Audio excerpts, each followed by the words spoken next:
اعوذ باللہ من الشیطان الرجیم بسم اللہ الرحمن الرحیم۔ سامعین السلام علیکم ورحمۃ اللہ۔ میر المومنین حضرت عمر فاروق رضی اللہ عنہ کی عدالت عالیہ میں ایک مقدمہ پیش ہوا۔ دو خوبصورت نوجوان ایک نوجوان کو پکڑ کر حاضر ہوئے اور فریاد کی، اے میر المومنین، اس جوان نے ہمارے بوڑھے باپ کو قتل کر دیا ہے، اس ظالم قاتل سے ہمارا حق دلوائیں۔ آپ نے دعویٰ سننے کے بعد ملزم کی طرف دیکھا اور دریافت فرمایا کہ تو اپنی صفائی میں کیا کہتا ہے؟ ملزم نے عرض کی، ہاں میر المومنین، یہ جرم واقعی مجھ سے صادر ہوا ہے، میں نے زور سے ایک پتھر اسے مارا تھا جس سے وہ ہلاک ہو گیا تھا۔ فاروق اعظم نے فرمایا، گویا تو اپنے جرم کا اقرار کرتا ہے؟ ملزم، ہاں میر المومنین، یہ جرم واقعی مجھ سے صادر ہوا ہے۔ آپ نے فرمایا، پھر تم پر قصاص لازم ہو گیا اور اس کے عوض تمہیں قتل کیا جائے گا۔ ملزم نے جواب دیا، یا آقا، مجھے آپ کے حکم اور شریعت بطیرہ کے فتوے سے انکار نہیں، البتہ میں ایک گزارش کرنا چاہتا ہوں۔ ارشاد ہوا، بیان کرو۔ عرض کی کہ 3 دن کی مہلت چاہتا ہوں، 3 دن بعد حاضر خدمت ہو جاؤں گا۔ عظیم قید نے کچھ دیر سر جھکا کر سوچنے کے بعد سر کو اوپر اٹھایا اور فرمایا، اچھا کون ضامن ہوگا تمہارا کہ تم واقعی وعدہ کو پورا کرنے کے لیے تیسرے دن عدالت عالیہ میں حاضر ہو کر خون کا بدلہ خون سے دو گے؟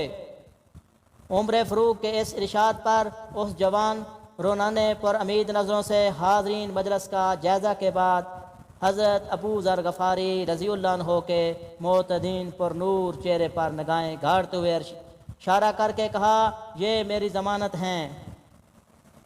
خلیفہ رسول نے ان سے دریافت فرمایا تو انہوں نے کہا، بے شک میں ضمانت دیتا ہوں کہ نوجوان 3 دن بعد تکمیل قصاص کے لیے عدالت میں حاضر ہو جائے گا۔ اس ضمانت کے بعد ملزم کو چھوڑ دیا گیا۔ 2 دن گزر گئے اور تیسرا دن آ گیا۔ جلیل القدر صحابہ اور مشیران خلافت دربار میں جمع ہوئے۔ دونوں مدعی بھی آ گئے، حضرت ابو ذر غفاری رضی اللہ عنہ بھی آ گئے اور ملزم کا بے قراری سے انتظار ہونے لگا۔ یوں وقت گزرتا جا رہا تھا، صحابہ اکرام کا اضطراب بڑھتا جا رہا تھا کیونکہ ملزم ابھی تک نہیں پہنچا تھا اور وقت قریب آ رہا تھا اور صحابہ کو ابو ذر کی نسبت پریشانی ہونے لگی۔ 1-2 مرتبہ مدعیوں نے بھی دریافت کیا مگر انہوں نے ہر مرتبہ یہی جواب دیا کہ اگر 3 یوم گزر گئے اور ملزم نہ آیا تو میں اپنی ضمانت پوری کروں گا۔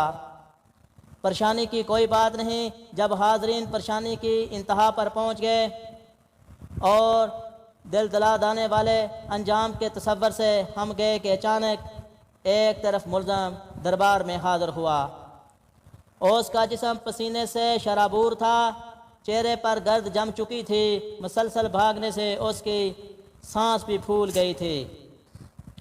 اس نے آتے ہی اسلام کیا اور عرض کیا، اللہ تعالیٰ کا جو حکم ہے بجا لایا جائے۔ امانت کی سپردگی آپ رضی اللہ عنہ کے دریافت کرنے پر ملزم نے بتایا کہ میں ایک امانت والے کے سپرد کرنے گیا تھا۔ واقعہ یوں ہے کہ میرا ایک چھوٹا بھائی والد فوت ہو گئے ہیں، موت سے پہلے اس نے میرے پاس میرے چھوٹے بھائی کے لیے کچھ سونا رکھا تھا اور وصیت کی تھی کہ جب وہ جوان ہو جائے تو اس کے سپرد کر دینا۔ میں وہ سونا ایک جگہ رکھ آیا تھا جس کا مجھے علم تھا، اس لیے وہ سونا اس کے سپرد کرنے گیا تھا۔ آپ نے اس کی میر المومنین رضی اللہ عنہ نے ابو ذر غفاری رضی اللہ عنہ سے پوچھا، آپ نے ضمانت کیوں دی تھی؟ کیا یہ آپ کا واقف تھا؟ انہوں نے کہا، میرا اس سے کوئی تعلق نہ تھا، صرف یہ بات تھی کہ جب اس نے پر امید نگاہوں سے میری طرف دیکھا تو مجھے خیال آیا کہ اگر بھرے مجمع میں بھی اس کی ضمانت نہ دوں تو کل قیامت کے دن رب العزت کے سامنے شرمندہ ہونا پڑے گا کہ اتنے آدمیوں میں سے کوئی بھی اس کا ضامن نہ بن سکا، اس لیے میں نے اس کی ضمانت دی، حالانکہ میں اسے بالکل جانتا نہ تھا، نہ مجھے یہ معلوم ہے یہ کہاں رہتا ہے، بس اس کی ظاہری شرافت نے مجھے یقین دلایا تھا کہ وعدے کا پکا ہے اور میں نے ضمانت دے دی۔ یہ بات سن کر حاضرین محفل اشکلود ہو گئے۔ مدعیوں نے التجا کی کہ اے امیر المومنین، ہم نے اپنے باپ کا خون معاف کر دیا ہے۔